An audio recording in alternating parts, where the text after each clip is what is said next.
بسم الله، السلام عليكم ورحمة الله تعالى وبركاته. واش راكم؟ ان شاء الله تكونوا كامل بخير بصحة جيدة. اللهم صل وسلم وبارك على سيدنا محمد وعلى آله وصحبه أجمعين. نكملوا في سلسلة الحلويات. الوصفة تاعنا اليوم غادي نديرو حلوة النيسلي اللي معروفة عندنا بيبشة تاع النيسلي. غادي ندير هذا الموديل ان شاء الله. هنا واش عندي 250 غرام زبدة طرية بحرارة المطبخ، عندي مغرفة صغيرة معمرة مليح فانيليا، عندي كاس سكر عادي، عندي 3 مغارف كبار نشاء، عندي زوج حبات بيض وحبة زوج حبات بيض كاملين عفوا، وصفار بيضة. واش غادي ندير هنا؟ ما غاديش نستعمل الخمارة الكيميائية. وعلاش؟ لانه كي ندير الخمارة الكيميائية غادي تنتفخ لي القبيبشه تاعي، يعني غادي تنتفخ ومانيش باغيتها تنتفخ، راني باغيتها تحافظ لي على الشكل تاعها. ونلموا العجينه تاعنا طبعا بالفرينه. نبداو بسم الله الرحمن الرحيم.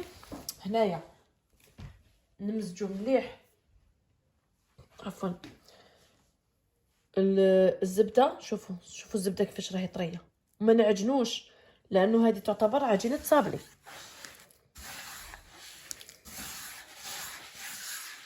لازم تكون هكا طريه بحراره المطبخ. نعمرها بالنيسلي وندير لها تزيين تاعها شوكولا من فوق. انا هاد المره شيت شوكولا بدوق بخاليني، وندير لها شوفوا هذه حاجه تاع السكر. وندير لها التزيين تاعها بالشوكولاته البيضاء. تزيين بسيط، مانيش باغي نكلفوا رواحنا فوق اللازم. الجود بالموجود، الحاجه اللي تكون عندك في الدار زوقي بها. ماشي كيما راهم دايرين الحلويات الطوندونس اللي راهم راني نشوف الجزائر كامله واليوتيوبرات كامله راهم يديروها. انا الحق صراحه ما نبغيش هذا لانه كشغل يوبليجو الناس باش يديروهم. المهم واحد يدير الحاجه على حساب طاقته. كاع نبغوا جديد، بصح الحلوه التقليديه هي اللي تنتكل اكثر حاجه. بسم الله. هنا عندي قلت لكم زوج حبات بيض كاملين وحده صفار بيض.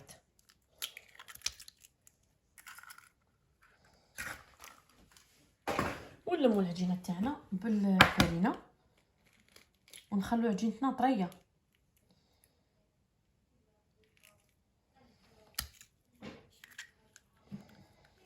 شوف يا ربي، بسم الله.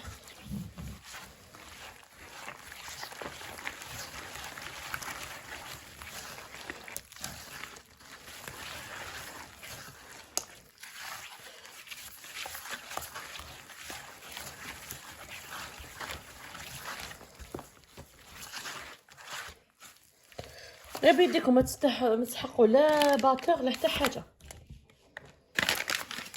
ونبداو نلمو بالفرينه حتى نتحصلوا على عجينه طريه. بسم الله. الفرينه نضيفوها غير بشويه، راني متعوده يعني، بصح المبتدئات تضيفوا الفرينه غير بالعقل. وانا ما نطيقش نقول لكم كميه تاع الفرينه، خاطر كاين الفرينه اللي تشرب وكاين الفرينه اللي ما تشربش. شوفوا ما نعجنش، غير نلمها. نلم العجينه تاعي ونولو مع بعض ان شاء الله. نحلها في الكيس ونشكلوا القبيبشات تاعنا مع بعض ان شاء الله. فوالا هنا حليت العجينه تاعي، جبت الطوابات تاعي. نبدا هنايا. انا نفضل هذه الطريقه تجيني سهله وما تديريش وقت كبير. نتوما طبعا كل واحد حر يدير كريات ويبسطهم. المهم انا هذه الطريقه اللي تجيني سهله. نحطها وندخل العجينه في القالب تاعي. ما نبغيش العجينه خشينه بزاف، هكا نضغط حتى نخرج كامل هذوك الزوائد. شوف نطيبها على درجه حراره 150، ما نبغيهاش محمرين بزاف. شوفوا ها حاجه سهله زعما، ما تديكمش بهذه الطريقه. نعاود معكم حبه نكمل من بعد. بسم الله. وباش تعرفوا بلي الطابع ما يبقى لكمش زياده بزاف، اختاروا الطابع. شوفوا ديروا بهذا الشكل هكاك. هاو شتو زياده غير حاجه قليله باش تعرفوا باش تطبعوا باش ما يغبنكمش في الخدمه. هذا مكان حاجه سهله وبسيطه. ومن بعد نعمرهم بالنسلي ونزوقوهم بالشوكولا. قلتلكم هاد العام انا غادي ندير الشوكولا ذوق بخاله، عجبتني الذوق تاعها بزاف شباب. هذه هي. نكمل كامل الكميه تاعي بهذه الطريقه. قلتلكم نطيبها على درجه حراره 150 حتى نشوف اللون تاعها الذهبي شباب، ونولوا مع بعض ان شاء الله نكملوا التزيين تاع الحلوه تاع نهار اليوم. بسم الله. هنا خلصت بعد ما طيبت القبيبشات تاوعي. انا نبغيهم هكاك محمرين، كل وحده كيفاش تبغيهم. كاين اللي تخليهم بويضين، انا ما نبغيهمش بويضين، كاين اللي يبغيهم هكاك محمرين. المهم هنا النسلي تاعي طيبته، درتها في الكوكوطه لدرجه حراره درجه حراره، طيبتها في الكوكوطه 45 دقيقه باش انا بغيت هذا اللون هكاك فونسي باش ما يخزليش من بعد. كاين بزاف تلاقيت ملاحظات يقولوها انه طيبيه لا كولور تاعه كلير. كي طيبيه لا كولور تاعه كلير للاسف ما يطوش معاك الكاطو، يخزلك من بعد، يولي لك هذاك اللون الخضر الداخل. بصح لازم تطيبيه بهذا اللون. انا جبت هنايا باش تجيني العمليه نقيه، نجيب هنايا لابوشادو تاعي جيطاب ونعمر، ونبدا نعمر في الخبيبشات. كي نعمر كامل الخبيبشات نخليهم واحد الساعه ولا، ومن بعد نروح ندوب الشوكولا.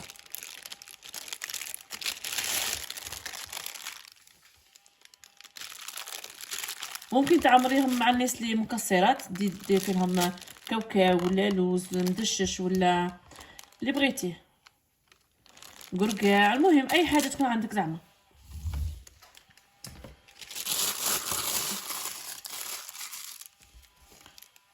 هنا نقصص بسم الله. شوفوا نعمر بسم الله.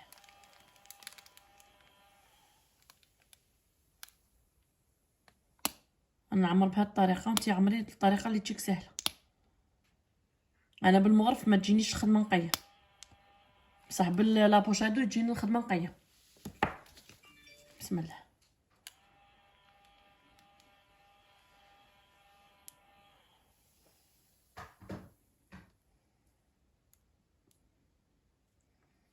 ما توسخي لا يدك لا والو، تجيك خدمه بزاف نقيه. هاك نخليه انايا نعمر كامل الكميه اللي عندي، نخلي الناس اللي يشد روحها شويه، ندوبوا الشوكولا ونجو نكملوا الوصفه تاعنا تاع نهار اليوم. خلاص انا دوبت الشوكولا كما تشوفوا هنا، درتها على حمام مريم.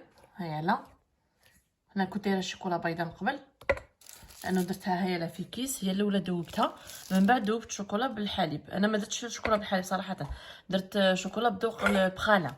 هذه هي. شوفوا واش غادي ندير. نجيب بسم الله بسم الله بسم الله، نحاول كيفاش نمشيها.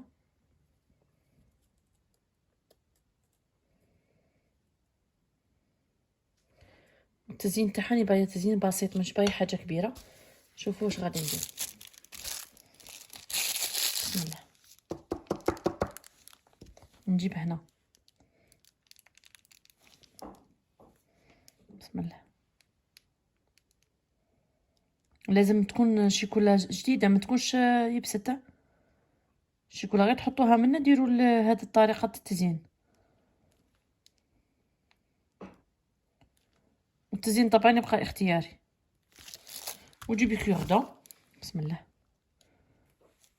وخالفي باينه. شوفي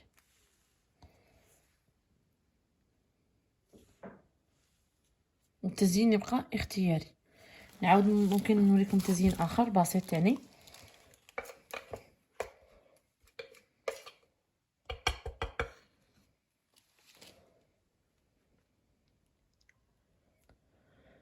استغفر الله.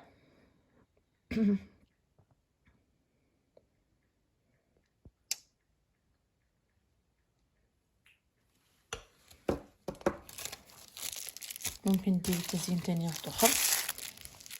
قدمي لهم هنا باش تشوفوا بسم الله.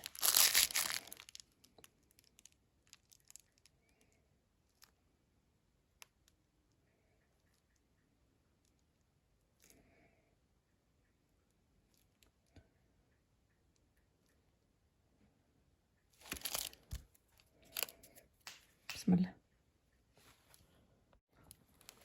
ونجو شوفوا بالكوردون ونجرو هادوك النقط. ممكن تاني نديرو هاد الشكل. نكمل انا الحبات تاوعي كامل، نخليهم ينشفوا ونشوفوهم واجدين في صحن التقديم. ولا حلوه تاع النسلي راهي واجده. شوفوا كيف جات، ما شاء الله لا قوه الا بالله، جات بزاف شابه. درتها بهذا التزيينين كما وريتكم في البدايه. هذا هو الفيديو تاعي تاع نهار اليوم. الوصفه غادي نحطها لكم دروك، ممكن ديروها في الليل. ان شاء الله غدوه العيد نتلاقاو مع بعض ونشوفوا واش حضرت كانواع حلويات. حضرت حلويات التقليديه السهله السريعه اللي ما داتليش الوقت. دات لي وقت صراحه مع السهرات وكلش، لكن المهم ما تديش وقت بزاف. هذا ما تديش الوقت، ممكن تطبقوها نهار اليوم ان شاء الله الغدوه العيد باذن الله. هذه هي، ما بقى لي غير نقول لكم السلام عليكم ورحمه الله تعالى وبركاته، الى فيديو اخر.